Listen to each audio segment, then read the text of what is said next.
folk rock, somewhere between Florence and the Machine and Fleetwood Mac, and a bit of Mumford & Sons in there. I'm Julia. I am a singer and a vocalist. We help arrange, so Andrew comes bringing the sort of song idea, and honestly they're mostly fully formed by the time he brings them to us. And then really, myself, Flo, Aidan, we are part of the process to arrange the song. So Andrew will start playing the song, the idea, and we'll just start experimenting, basically, bringing in different melodies, different rhythms, different ideas for what we're hearing the soundscape of the song to be. They say that love is true and long, its path can be held in the words of a song. They say that everything you know gets shifted and twisted and turned around. Tell me, are you ready to dance tonight till the sun comes up in the sky? Tell me, are you ready to hold me tight till the morning light? Ready to step out onto our paths once again.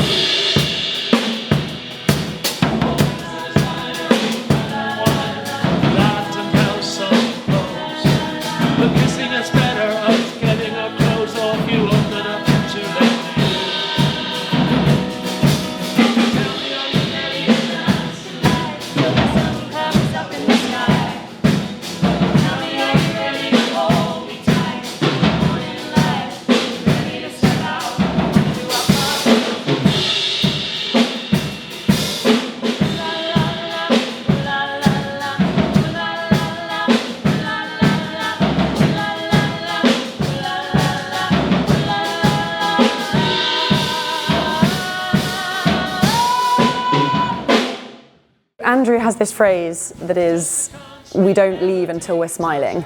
And I think what that means is there's a moment in every arrangement of each song where we really lock in to the vibe of the song. We find the soundscape that it needs to be. And we start smiling because we find that vibe, we find that flow.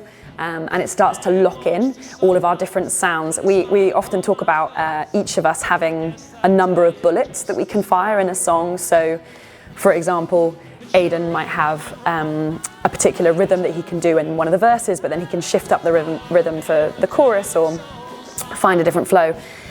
Flo might find, a really legato, smooth melody on the violin, but then also have some like really sharp hit staccato melody.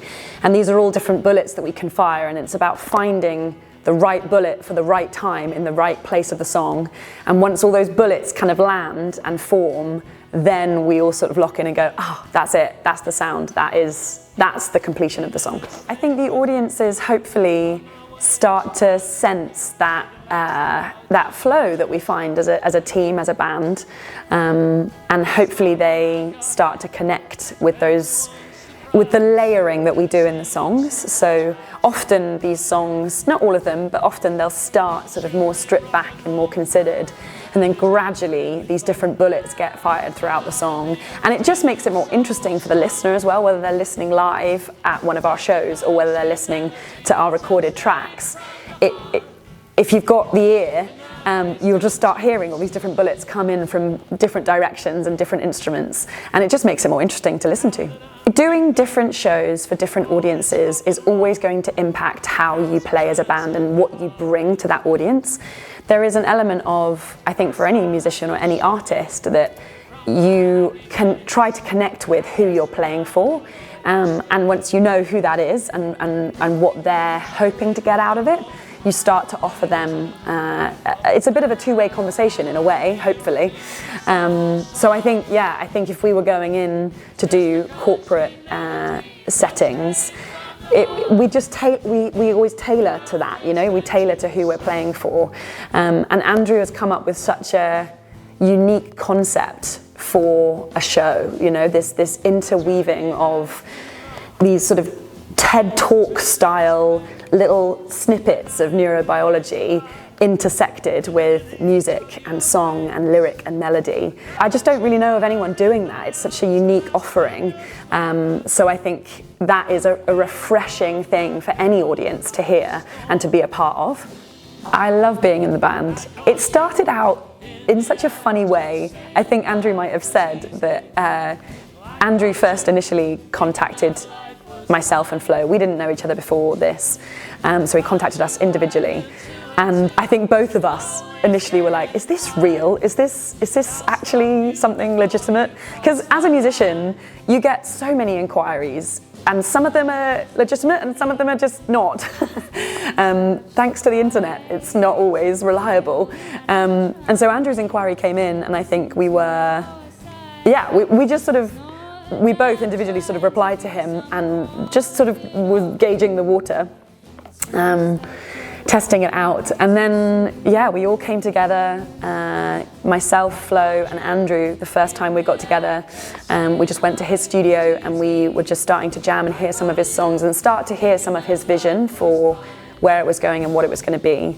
And I think both for myself and Flo, we started to think, oh, this is interesting, this is different, and it is legit, and it is actually, there's a plan here and there's a vision here. And then the last year, it's just been a process of getting to know each other, becoming friends with each other, and learning how to play with one another, learning the sound of our music as a group. Flo knew Aidan, so she was able to bring Aidan into the mix, and slowly the puzzle pieces have come together to make us what we are now. And it's just a joy. It's a joy to play this style of music, to get to sing this style of music. As a vocalist, I get to sing a huge variety of genres of music, which is great. I love variety. But this style and genre is not one that I get to do often. So it's really amazing to have an excuse to be in an environment where we're playing this sort of folk rock, you know, somewhere between Florence and the Machine and Fleetwood Mac, and a bit of Mumford & Sons in there, and a bit of Bruce Springsteen in there. You know, it's an eclectic mix, and it's just a joy to get to be a part of it. Do not be I've got the clipboard, I don't have to be on the screen. Yeah. It's just like you've been playing together for years. Oh my gosh. You guys are amazing. You guys are amazing. I'm not like your biggest fan. You're super good. You're super good. Wow. Oh my gosh, wow.